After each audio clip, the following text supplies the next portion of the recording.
Very honored to introduce our keynote speaker, Professor Cynthia Friend. Professor Cynthia Friend is the director of the DOE-funded Energy Frontier Research Center at Harvard University. She is also the director of the Roland Institute of Science at Harvard University. Now she's the T.W. Richards Professorships of Chemistry and also the Professorship of Material Science at Harvard University.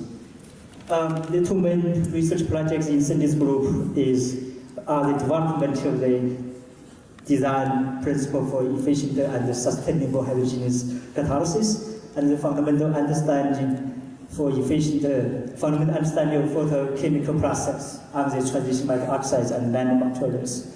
So Cynthia has served for many leadership roles, including the Associate Dean of the Faculty of Arts and Science at Harvard University, Chair of the Harvard Chemistry Department, and the Director of SNAC, National Lab at Stanford. Cynthia received the 3 National American Chemical Society Awards, including the 2017 award in surface chemistry, 2009 George Orlan Awards in hydrocarbon chemistry, and the 1991 Garvan Medal. She's also the SS and the AAAS Fellow, and also the recipient of the Humboldt Cynthia Research Fellowship. Right, let's welcome our keynote speaker.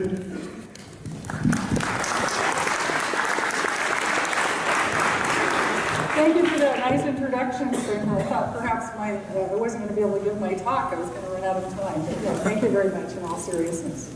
Okay. And thank you both, David and Franklin, for organizing this, and I also appreciate all of you being here today. So I'm going to begin by way of an advertisement for young people in the audience. I wanted you to know about the Roland Fellowships, which are independent research opportunities at Harvard at the Roland Institute. They're focused on energy science. You can find more information at this website. So today what I'm going to tell you about is the work that we've been doing in trying to understand important design principles for heterogeneous catalysis. And a lot of the work that I'll talk about today, although not all of it, is summarized in this ACS Catalysis article shown here that was just published in 2017. And I also want to begin by acknowledging the generous support of the U.S. Department of Energy Basic Energy Sciences in the Energy Frontier Research Program, or EFRC Center, IMASC, and also through the Catalysis Science DOE program previous to that. Okay, so basically what I want to do today is to develop a principle, an idea, about how we can understand and design better catalytic processes. And the case that I'd like to make is that it's very important to understand reaction mechanisms, especially for catalytic processes that are complex and where we want to be able to control reaction selectivity. And so we want to make models of reaction mechanisms. In order to do so, we need to be able to determine the individual elementary steps for those processes. And to do that, we need model systems. And then we can then try to, based on these principles, design and synthesize catalyst materials that can mimic what we see in model systems. We can test those. And then it's very important to understand the function of those catalysts in more detail by doing spectroscopy and imaging under operational conditions. And Professor Schlegel spoke about some of these same principles and ideas earlier today, and I think it's something we're seeing more and more in our community. I also want to emphasize the importance of combined and integrated experiment and theory and understanding what's going to go on. I'm an experimentalist, so I will focus primarily on experiment today, but I'll show you where theory, in some cases, provides us with some important insight into how things work. So the cases I'm going to talk about are aimed at this aspiration of trying to predict catalytic behavior based on fundamental studies.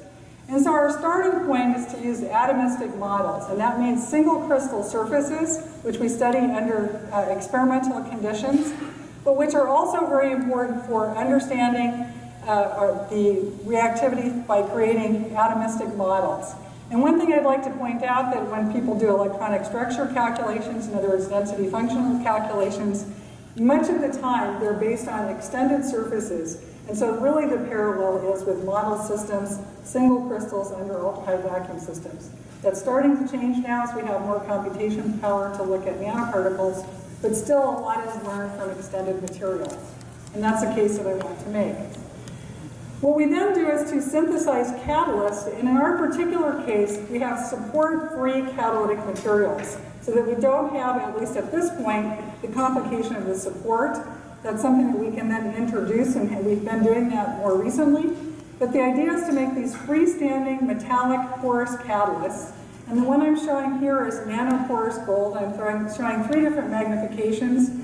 We can make these shells that are hollow and about 10 microns in diameter. If you zoom in, you can see they have a porous structure with ligament size and pore diameters on the order of tens of nanometers. And if you zoom in on a single ligament, what you see is a highly ordered atomic scale. Maybe in the back you can't see it, but you can easily see the atomic scale lines. However, at the edges of the ligaments, there are defect sites. So they have a higher fraction of defect sites than you'd have on an extended single crystal. So our aspiration is to translate model systems at a particular coverage and temperature to actual reaction conditions on more complex but pretty well-defined materials at a particular pressure and temperature. And the key point here is that we need to have the same operational mechanisms and the same concentrations of species on the surface in order to be able to do this translation. And I'm going to tell you about 2 stories today. Primarily, I'm going to focus on the first one to show you in detail how we've approached this, and that's the control of activity using adsorbed oxygen atoms on gold. And we can span vast pressure regimes and the complexity of the material that I'm showing here, where I'll talk about selective oxidation of alcohols, specifically selective oxidative coupling. And towards the end, I'm just going to tell you a little bit about work we've been doing in conjunction with a number of colleagues, both at Harvard, Tufts, and also Lawrence Livermore and Lawrence Berkeley labs, that generalizes some of these principles to copper. But I'm going to show you how when you have a reactive material, even something that's relatively non-reactive compared to others, copper, that you have some differences in particular in the site requirements as you span these different pressure regimes. So I'm going to begin by talking about the case of gold, in which we've investigated in detail the elementary steps of reactions, initially on single crystals. And so to summarize a lot of work that we've done using surface science techniques, temperature program reaction, as well as spectroscopy like high resolution electron energy loss and XPS, what we find is that with gold, in order to activate gold, this is metallic gold, you need to have oxygen atoms on the surface. Once you do that, you can activate lots of different kinds of bonds. But if we take the example of methanol as a simple prototype, what you see is transfer of the proton in the OH group to oxygen on the surface, and what you can be considered as an acid-base reaction. And so that creates this reactive intermediate, the well-known alkoxide intermediate, in this case methoxy. As I said, it's been identified using vibrational spectroscopy and also isotopic labeling. This remains on the surface, and then it can start to eliminate a hydrogen at this position adjacent to the oxygen to form formaldehyde. That formaldehyde has an electron-deficient carbon that can then be attacked by the oxygen in a nearby methoxy that is not yet reacted to have this coupling product, and that leads to a methyl ester, in this case, methyl formate. And this class of reactions of making these esters is an interesting and important reaction in terms of making materials from the platform chemical of alcohols like methanol for various industrial applications, insulation materials, fragrances and flavorings, and the like. But here we have an ideal model reaction, and we've been able to then use this to map out a reaction mechanism. Now the beauty of this is that we can not only understand this particular reaction, but as chemists we can generalize this to predict other reactions. And when we first did this work, we actually used information on this simple reaction mechanism to generalize to other systems. And so using this idea that we have an electron-deficient carbon being attacked by an electron-rich center, we then postulated that you could get other reactions to occur. First of all, you should be able to generally have oxidative coupling reactions for alcohols on this gold surface, and I'm going to come to that in a moment. But also, there should be other reactions. So for example, you should be able to induce carbonylation reactions, and also formation of amides if you can make amide intermediates on the surface. And so the case I want to make here is that by doing very detailed studies of a relatively simple reaction, and then zooming out and trying to develop a paradigm for how to predict other reactions, very much like an organic chemist would do, you can then predict new things based on very fundamental studies. And indeed, two classes of reactions that we discovered through this process that now have actually been even demonstrated in catalytic conditions and also in liquid phase catalytic conditions are methanol carbonylation and amide synthesis shown here. So it's a generalization of this basic reaction mechanism that I showed you for methanol, which is sort of our starting point for all this. And I want to emphasize that this generalization is only possible by knowing the elementary steps in a model reaction. So the key in gold catalysis, in particular with metallic gold, is that you need to have oxygen on the surface in order for any kind of reaction to occur. As we know, gold is relatively unreactive, and indeed if you have an atomically clean gold surface and you try to react many molecules with it, including alcohols, no reaction will occur. You'll just get reversible desorption. However, if you put oxygen on the surface, you're able to selectively activate the reaction, the bonds in the reaction. And so on single crystals, we have to have a way of introducing that oxygen, and what we do is increase the chemical potential or oxidizing potential in the gas phase by using ozone on single crystals, because there is not a measurable dissociation rate for O2 under ultra-high vacuum conditions. However, by creating these atomic oxygen species on the surface, first of all, we're able to control the site selectivity, because that is the active site on metallic gold, the atomically bound oxygen. And in addition, we're able to study the elementary steps. So this is how we proceeded in that reaction mechanism I mentioned. Now, in the catalyst materials I'm going to tell you about, nanoporous gold, we actually have a minority impurity, silver in this particular case, that forms an alloy, as I'm going to show you, that induces O2 dissociation and enables the same type of catalytic reactions with the same mechanistic steps, but under flow conditions in a catalytic mode. So I'll come back and talk about that later. And this little diagram is actually based on in situ measurements of structure and composition that I'll tell you about in a moment. So let me back up a little bit and talk in more detail about the oxygen on single crystal surfaces. Here I'm showing data for oxygen on gold 110, and I'm showing this because we can actually atomically image the surface, and you can see that oxygen atoms, which are in these little dark regions, are formed. You get very low coverage where you have very selective reaction. You get some isolated oxygen atoms, but you also get the formation of small chains, and the oxygen tends to form this ordered zigzag pattern. So oxygen is not uniformly dispersed over the surface, and that means that you have active sites in close proximity. And I should advertise here a very nice talk by Dr. Fang Zhu on Friday, who will talk in more detail about the effect of water and water promotion that involves the atomic oxygen on this gold surface. So this is our starting point. We can image and study the active site on this material. We can create these active sites and then study reactive processes. And so what we did is we generalized our reaction beyond the methanol reaction to look at cross-coupling, to be able to try to understand how to control reaction selectivity, and in particular how to make specific esters, how to make methyl esters. And so in this case, we take a mixture of alcohols. So everything I'll show you today involves methanol as one of the reaction partners. But then we can have a different alkyl group and change that alkyl group and look at what kind of selectivity there is, and in particular, to try to understand how we can optimize the selectivity for methyl ester formation. In each case, the alcohol will first break the OH bond to this acid-base reaction with oxygen to make the corresponding alkoxide intermediate. And then, depending upon the rates of the various steps and the concentration of these species on the surface, you will get a different mixture of the esters that you can measure experimentally.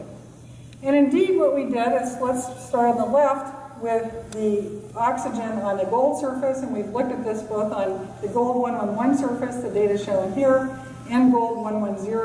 And I should say there is not a structure sensitivity for this particular set of reactions. We see the same effects on both of those surfaces.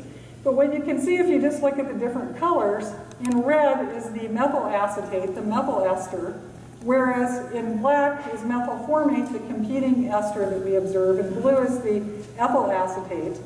And what you should observe is that the maximum in selectivity for methyl acetate, which is the cross-coupled product of one methoxy and one ethoxy on the surface, is at a maximum at about 85% mole fraction of methanol on the surface. So you have to have a very highly enriched mixture of methanol in order to get optimum coupling, and that optimum coupling should occur for a surface concentration of about 50-50 of the two different alkoxides on the surface.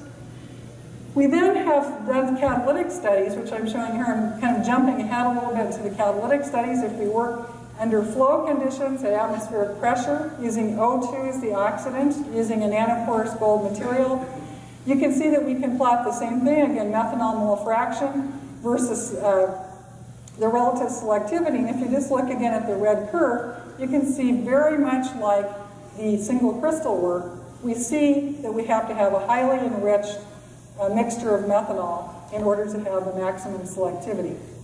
So what we wanted to do is to understand what the physical underlying origin of this selectivity was. And this exemplifies the kind of approach that we take, and that is to try to do fundamental studies to look at reactivity. And in this case, we're looking at the competition between binding of the two different alkoxides on the surface. Because as I said, for cross-coupling, if you take, for example, methanol and ethanol, you need to have methoxy and ethoxy in equal concentrations on the surface to have optimum selectivity. So that means that the ethoxide must bind more strongly to the surface than methoxide, and indeed, the equilibrium concentration of this process is 6. So experimentally, we know that in fact, this competition for active sites accounts for this unusual distribution in selectivity versus mole fraction.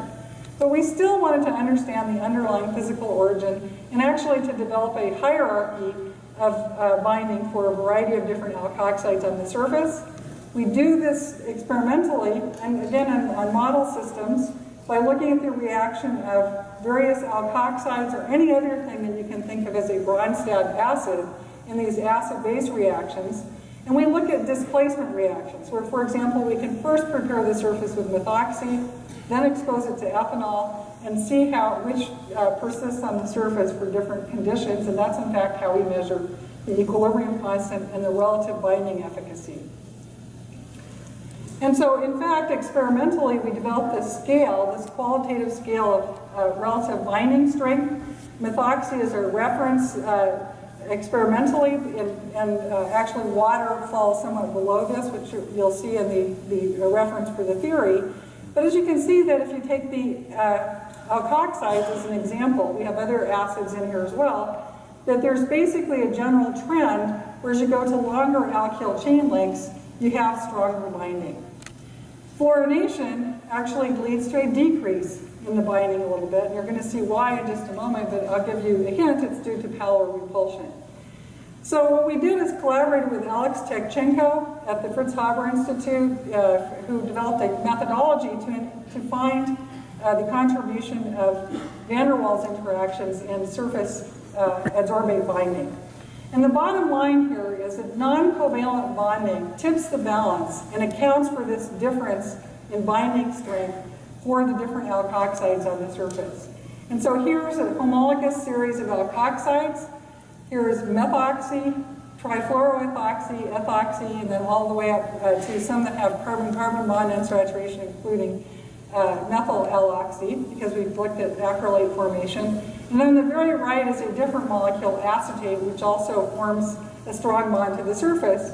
And if you look in orange, you can see the difference in energy when used density functional theory that includes these van der Waals interactions, or these non-covalent interactions. Without the inclusion of that, if you just look at the blue squares, you can see that almost all these different alkoxides would be predicted to bind with a similar energy, so you wouldn't expect this difference in reaction selectivity without non-covalent interactions. And if you include the non-covalent interactions, you in fact get the right trends to predict this very unusual distribution where you have stronger binding as you go up an alkyl chain length. So the point here is in heterogeneous catalysis, especially when you're including molecules that have longer alkyl chains, that the interaction due to non-covalent interactions between the adsorbate and the surface is very important to take into consideration. And roughly speaking, the addition of a methylene group accounts for about 0.1 eV additional binding energy as you go up. So you can imagine in terms of the binding constant that that's quite significant. So I just want to come back to this point that these non-covalent interactions account for these unusual distributions. If you include the effect of carbon-carbon bonds by looking at, for example, allyl alcohol coupling with methanol, so again the red is the methyl ester. This is on a single crystal. This is under flow reaction conditions. In this case, the enrichment in the mole fraction of methanol is pushed up even further, up to about 95%, because this carbon-carbon double bond increases the efficiency. So it's not just for unsaturated bonds, but it's also for these, for saturated bonds, it's also when you include CC bond unsaturation. So the point I want to make here about these single crystal studies is that first of all, we're able to predict new reactions, we're able to identify the active site, and we've been able to show that these weak interactions are very important in determining selectivity. And now what we want to do is to look more in detail at the function of the catalyst that we've used, and also thinking about how we would design it. So our thinking in this originally was metallic gold doesn't dissociate O2 with any measurable rate constant, whereas metallic silver does, although it has a rather low dissociation probability. It does, in fact, lead to dissociation. Silver, as I'm sure many of, if not all of you know, is used as a selective oxidation catalyst for methanol to formaldehyde. So our idea was that we could have silver in small amounts in our catalyst material. That could then lead to Ozone activation. And initially we thought that those oxygen atoms would just spill over on the surface.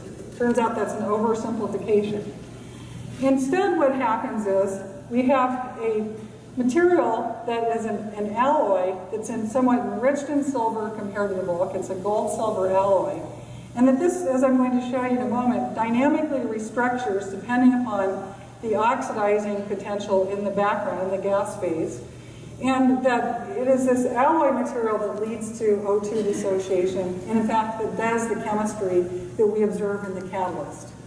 So the majority component is very weakly bound. It doesn't activate CH bonds. You need to get oxygen on the surface. In fact, silver itself doesn't activate very many bonds either. You have to have oxygen in order to initiate the reaction. And so this is a system in which we can investigate that. So the catalyst we made is, as I said, a support-free material. It's called nanoporous gold, and it's based on a very simple synthesis procedure where you start with an alloy of silver and gold that's enriched in silver. The silver then can be leached out, and it's in our preparations we typically use so-called free corrosion with removal with nitric acid, and this porous structure spontaneously forms. This is a well-known process. It leads to relatively large ligament sizes on the order of 30 to 50 nanometers in this preparation. You can have smaller ligament sizes if you use electrochemical dealloying processes. But the thing I want to emphasize here is this is unquestionably a metallic material with a well-ordered structure. So there are not effects of very small-scale nanoparticles. We can make this in various different forms that are shown here that we use for different purposes. We have ingots that are very useful for spectroscopy. These shells that are the best case scenario, or a very nice case scenario for catalysis because of the fact that they have better utilization of material, and we can also make very thin foils that can be used in transmission electron microscopy. And in all cases, we see the same reactivity and selectivity and the same need for a particular activation procedure, which is the other thing I'm going to talk about, is that if you make a catalyst material, it doesn't necessarily mean that as prepared, that it's going to be catalytically active. As again, every practitioner knows, you often have to activate. And in this case, we activated our material by treating with ozone at 150 C, which is our operation temperature, initially with the idea in mind that it would remove carbon, but it turns out it does more than that to the surface. So let me show you what we see with the ozone activation. What happens is if we treat an ozone, at first when we start flowing our methanol and oxygen mixture over the material, you see a lot of CO2 formation. I'm going to investigate this in more detail in a moment.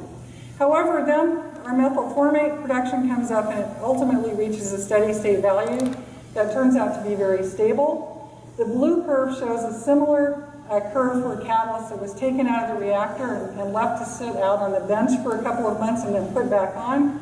And you can see that it comes right back up. And so it's a very stable, a very robust catalyst material. But we have to have this ozone treatment beforehand in order to have activation. If we look even for up to months of time on stream, we in fact have very stable activity for methyl formate production. And with this particular catalyst composition and oxygen to methanol ratio, we have no detectable combustion. Only methyl formate is produced. No formaldehyde either, because we're working at relatively low operating temperatures. So we want to understand this in more detail, and what I want to show here is just some shorter time frame data of this activation process where we increase the temperature. So on the right, you can, and probably it's hard to see in the back, but there's a gray line that shows the temperature change. We don't see any reaction at all until we get up to on the order of about 150 degrees centigrade, which is our operating temperature. Initially, what kicks in is production of CO2. You see depletion of methanol here and production of water. And then we see this formaldehyde coming in. So what we wanted to do is to understand the physical basis of this process in more detail. And so we turn to in situ techniques, and I can't say enough about how important I think this is to understand how material evolves. And so in our case, we used ambient pressure X-ray photoelectron spectroscopy and environmental transmission electron microscopy to understand the material. So the first step is to understand what is it that we're doing when we ozone treat and what is the nature of the surface when we get non-selective reaction, we get combustion. And the answer is that we make a thin film oxide of both gold and silver. If you can see well enough, there's a very thin film on the order of a couple of nanometers thick of an oxide over the ligament of the material in electron microscopy. If we look at ambient pressure XPS, it's done at a synchrotron, and so we tune, so we only have a half a nanometer escape depth. Then you can see that the gold is oxidized and all of the silver is oxidized. And furthermore, the surface is very enriched in silver. In the bulk, there's only about 3% silver in this material. However, the silver to oxygen ratio following ozone treatment is 0.46, so highly enriched in silver. And indeed, it's this oxygen that leads to that non-selective reaction. So the oxide layer will react with CO. In fact, we can titrate it off using a method called temporal analysis of products. And again, I'll give another plug for a talk by Chris Reese, who's working with Bob Maddox using this tap technique Wednesday at 4:40 p.m. He'll talk more about this in detail. But the CO has the advantage that it only reacts with the oxide, so it can be used to titrate off the oxide, and then we're left to be able to look at what the state of the surface is before the selective reaction occurs. It's that same oxide that reacts with methanol to give CO2 in this non-selective reaction. But then after we reduce the material through reaction is when they start to get other products being formed. So when we titrate the oxygen off, the oxide oxygen that leads to the non-selective reaction, a couple of things happen. One is we see precipitation of nanoparticles that are enriched in silver on the surface. They're on the order of a couple of nanometers across. They're disordered and still contain oxygen. And the gold is all completely reduced, but you see in the XPS that there is a chemical shift that's associated with the gold-silver alloy. We still have enrichment of silver, but it's less so than it was on the oxidized surface with ozone treatment, so that you have some receding of the silver into the surface. And this is under reaction conditions, under the temperature reaction conditions. So it's this minor amount of oxygen that's left, and you can see here there's a little bit of oxygen, which we call selective oxygen, that in fact is the reaction that leads to the selective reaction. In fact, we can then further react with methanol and have done synchrotron studies, even out to steady state conditions, where you can see that there's still an enrichment in silver. It's about a factor of 10 enrichment compared to the bulk. So you never have complete redistribution of silver to the surface, away from the surface. and that steady state reaction where we have this alloy shown here in cartoon form is what's giving rise to this selective reaction. And this is an important point because this is a metastable state, as I call it. It's not a thermodynamic state. Thermodynamically, the silver and gold should form a completely miscible alloy. So if we heated this up to sufficiently high temperature, the silver should evenly redistribute the material, and then it would not be catalytically active. In fact, if you heat this material too high, in fact, it loses activity. It also coarsens, so it loses surface area. So the question is, why is it that we're able to have the surface remain enriched in silver? We can gain some insight into that from single crystal studies where you actually can put, in this case, gold on silver, but we've also done the reverse and heat it up. And you see a substantial surface roughening where you get redistribution of silver and gold to form an alloy material. But you don't get formation of a bulk alloy until you go to a much higher temperature where you can have rapid bulk diffusion, which is about 600 degrees Kelvin. This restructuring at the nanometer scale occurs at about 450 K. And so I'm asserting that at least in this particular case, one of the reasons that this material works so well is because the operation temperature for catalysis is in a temperature regime where we can retain this metastable silver-gold alloy. If we went to too high of a temperature, we would lose that. So part of the aspect of designing your catalyst is to think about what state it will be under operating temperatures of pressure, but also temperature. So I just wanted to say a few words in closing, and just give me a couple minute warning when you want me to stop, but I wanted to just say a few words about generalizing this approach. So I told you in detail about the story of nanoporous gold and gold catalysis, but I wanted to talk to you about generalizing this and also to show you some of the challenges that we face in translating across these vast pressure regimes. So the example I'm going to use is another one that we've been investigating with a number of different colleagues, and that's the anhydrous production of aldehydes using copper, where you do not have to, in this case, have an oxygen-assisted process, because alcohols such as ethanol shown here will react on copper without oxygen to make an alkoxide intermediate. So again, the first step in this process is breaking the OH bond. However, it can do it on the metallic surface.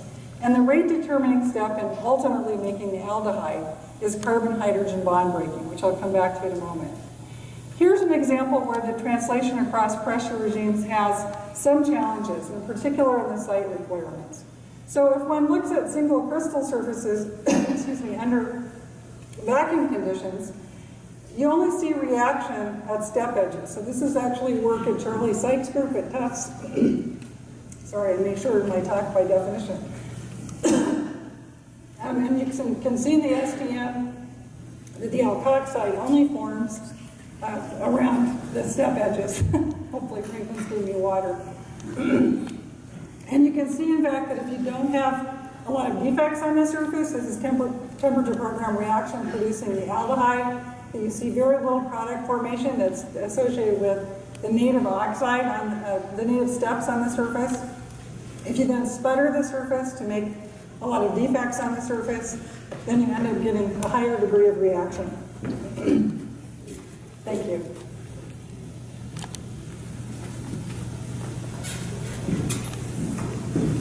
Great, much better. So under ultra-high vacuum conditions, even if we go to very long dosing times with a large integrated flux, we only see reaction at step edges. However, Miguel Salmeron and co-workers have done some ambient pressure XPS and associated ambient pressure scanning tunneling microscopy to look at a similar reaction, the methanol with copper. And what you can see here is that the reaction occurs uniformly over the whole surface, and XPS identified the intermediate, in this case, as methoxy. So whereas at ultra-high vacuum conditions, you only saw reaction at step edges, which might make you assert that or propose that the step edges were important reactive sites. Because of the intrinsic reactivity of the copper, you see reaction over the whole surface. And I just want to point out that the different flux here is on about 7 orders of magnitude if you compare UHV to the ambient pressure experiments. And so you'd only have to have a small difference in the activation energy for reaction in order, in one case, to only see reaction at the steps versus, in this case, on the terraces. So it leads to another important point that one needs to recognize is that the nature of the active site, in order to be able to be looked at specifically, like in the case of oxygen, has to be many, many, many orders of magnitude more reactive than other parts of the surface. And so in copper, this is more of a challenge in terms of thinking about the effective morphology. Now, fortunately, we still gain quite a lot from understanding the elementary step. And I think Israel Wax is probably in the audience. He did some of the very foundational work when he was a graduate student at Stanford in Bob Maddox's group. But the basic mechanism of alcohol reactions on these surfaces, again, is known to form this alkoxide intermediate through OH bond breaking on copper. And then that leads to the formation of the aldehyde in the rate determining step at higher temperature is determined using temperature program reaction spectroscopy. It turns out that this same reaction mechanism, again, applies in the case of the copper catalyst. It's just that we have this difference in the fact that we have less site selectivity and higher pressure than we do in the UHV. Briefly, I wanted to just touch upon also this trend in terms of looking at van der Waals interactions. So I made this case about how reaction selectivity is determined in the case of gold by van der Waals interactions.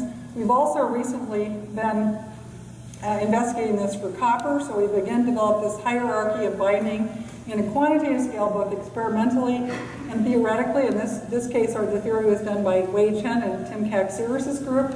And again, the same trend in hierarchy is shown. If you don't include van der Waals interactions, you predict that all these molecules are similarly bound, although more strongly bound than they are on gold. But if you include van der Waals, again, you get an increase of on the order of about 1/10 of an EV per methylene group that you add. So again, van der Waals interactions are important even in these more reactive metals. They just account for a smaller percentage of the reaction. But again, you get this competition for the reactive sites on the surface, which we've looked at. Now finally, I want to come back to this translation to different pressure regimes. This is work that was done, again, on a nanoporous catalyst, so it's made from a different alloy, but the principle is the same.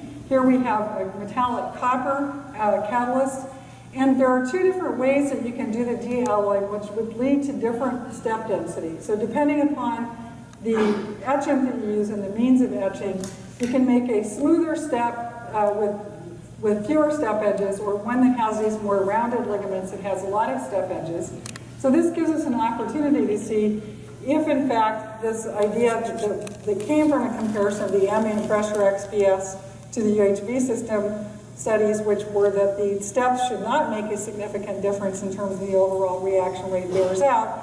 And indeed, if we make measurements of the activation energy for reaction for these different materials with different etchants shown here, we do not see any difference in the activation energy for reaction. So that indicates that indeed it's CH bond breaking that's rate limiting, and that the steps do not have a substantial effect on the overall rate.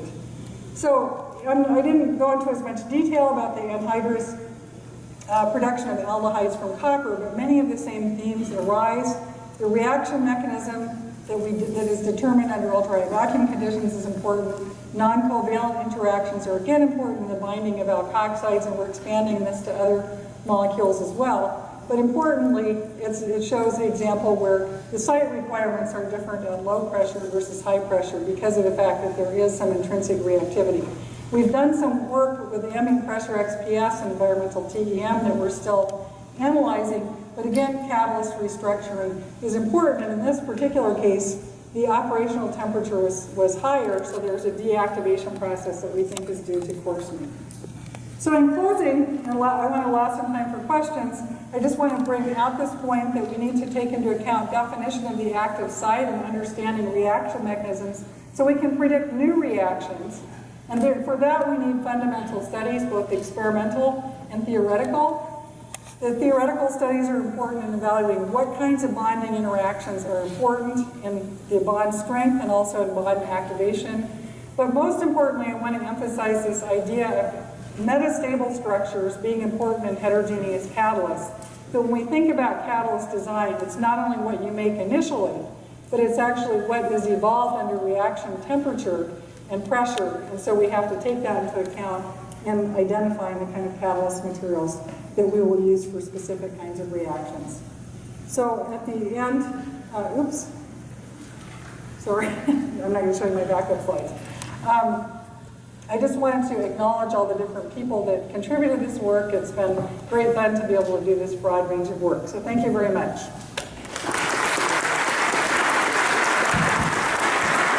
Thanks for the excellent talks. Now the floor is open for questions. Everybody's fleeing through the coffee break. It's a very nice talk. I think you mentioned several reactions. Eventually, the selectivity of the reaction are determined by the carbon chain length of the alkoxide. Right?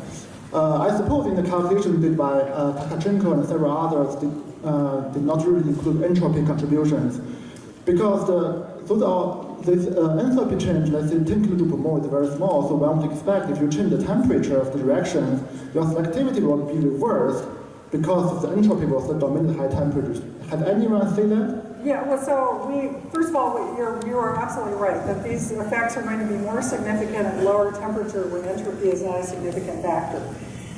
We are in the process, in the copper case, of actually calculating pre-exponential factors for the calculated structures to look at exactly that effect. In the gold case, we can't go to significantly higher temperatures without the material deactivating. So that's something where we would perhaps, one of the things we're trying to do now is to make different catalyst architectures that could perhaps be more stable at high temperature. But you're correct in that entropy will play an increasing role as you go to high temperature. So, again, that's another factor in terms of thinking about the selectivity control. But you get more combustion too. Cynthia Connor, UMass, you made this analogy between the acid-base quality of methanol going on the surface. Yes. Do you believe that it's a proton going on the surface or a hydrogen being transferred? Because making this a general off-and-on hydrogen as always Bronsted acidity. Right, so we believe that it's Bronsted acidity. So proton. And part of the reason for that, I skimmed over it, but one of the test cases for that is looking at acetylene compounds. So acetylene has a relatively acidic CH bond, whereas if you look at the homolytic bond strength, where if you think about hydride or hydrogen atoms, it would be a very strong bond. So in fact, acetylides react with oxygen in an acid-base fashion. I should say that the idea of the the Bronsted acid-base characteristics of oxygenide gold and silver really originated from Bob Maddox and Mark Barteau, who looked at it on silver, and it seems to hold here as well. And I should say that gas phase acidities don't do such a bad job of predicting the trend of reactions as well. Hi, I'm Jason from Stevens Institute of Technology. So I was just wondering, like, you mentioned something about like nanoporous gold. Yes. And I was just wondering, like, do you see the same oxygen adsorption structure as on the gold 111 surface, like where you have more defect sites, or does the oxygen adsorption structure change? So we can't actually see where the oxygen is on the actual catalyst, but there have been some simulations done by the Caxiris group on looking at gold-silver alloys. And oxygen always prefers to go to a high coordination site when it's chemisorbed on the surface. So this is not the oxidic oxygen. This is actually what I call the selective oxygen. But since we can't actually see it, I can't truly answer that question. But based on the similarity in reaction selectivity, which demands very low oxygen concentrations on the surface, both in UHB and under catalytic conditions, I would say it's probably high coordination site without an oxidic structure. If you start forming ordered structures, you start getting lower reactivity and combustion. I didn't talk about that, but it's something we studied in detail. All right, at the interesting time, we have to keep our